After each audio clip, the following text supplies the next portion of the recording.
One of the sources of many of your challenges as a school leader are resources. When you don't have enough resources to do the things that you would like to do, that you need to do, well, it puts a strain on you and everyone else. And we always have finite resources in terms of money, the number of people that we're able to hire, time. That is always one that you feel the most as a school leader, right? That you don't have enough time to do all the things that you'd like to do. And then there's energy, because that it depletes very quickly too. So in November, it's time that we've been in school for a while. It's also time that people, they may have expended a lot of energy. They may be feeling that pinch of trying to get everything in before the holidays, trying to make sure that they're on target with the goals for the year.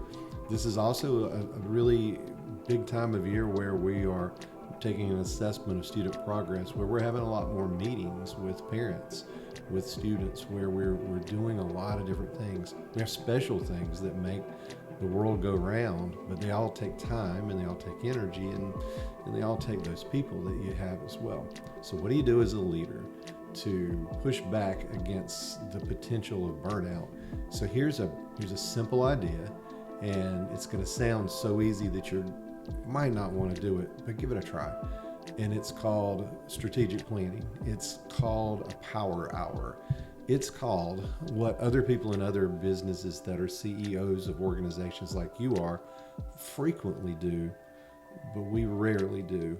And it's stop and plan. And not just plan for who's covering what today or even this week, but down the road. See, if you could have a session with you and your key people, and your key people may be clerical people, they may be custodial people, it's the people who are going to do the things that are going to happen. But what if you could plan in early November for everything that's going to happen until the middle of January? Can you do that? Well, sure you can. You're going to plan for it at some point, or you're going to rush through it. But why not take that moment? Why not take the time and look ahead? As they say in Spanish, aquí, allí, allá. What's right in front of you, what's a little down the road, and what's over yonder. If you could begin to plan like that, and this is one of the things that you learn to do after you've been principal for a while, but when you're beginning, you often miss this because things are so busy, because there's always a lot to do.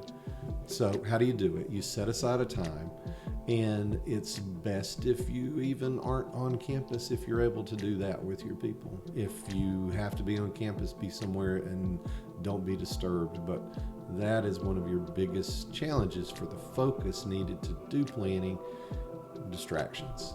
So find a place, be away from people, plan things out, look at the multiple things that are coming up, and you'll be amazed at when you get your mind to that point, because you have to do a lot of imagining in this job. You might not think about it like that, but we probably should put that on job descriptions. Has a good sense of imagination, because you need to visualize, you need to see something that isn't happening right now, and maybe a version of it has happened before, but this particular thing hasn't. You have to imagine that. And that's how you avoid forgetting to have the flag at an assembly. That's how you avoid forgetting to have the people chairs that are needed when you imagine, when you talk about what it looks like. And then you job all of those things out, you task them out to other people. You don't do them all as the leader, but you take a big part of thinking what it's going to look like. That the imagination part, it moves into the doing part, the creating. You know what's great though is if you don't try to do all the imagining yourself, but you bring a group of people in. And it's almost easier once you start thinking about, now how are we going to do grandparents coming in, parents coming in for Thanksgiving. You can move right into, now what are we going to do about our Veterans Day program, because you got your mind in that place. It's like reading a book. Sure, you can read a little and then go back 2 weeks later and read a little bit more, but it's almost better. It's almost energy conserving if you can put it all in there at one time. Why does this matter? seconds make minutes, minutes make hours, and hours make a difference in your world as a leader. You are always under a time crunch. What if you could maximize time? What if you could really enjoy events that come your way? That's my wish for you, is that you live a great life as a school leader, that it not be something that's just not tenable, that it's just too hard that you burn out from. And one of the biggest things to do that, slow it down, plan it out, and then look ahead. Be able to get those things put down in paper, task them out. Don't try to do more than you can do. What that ends up doing is putting stress on other people before it's over with, and they're not enjoying it.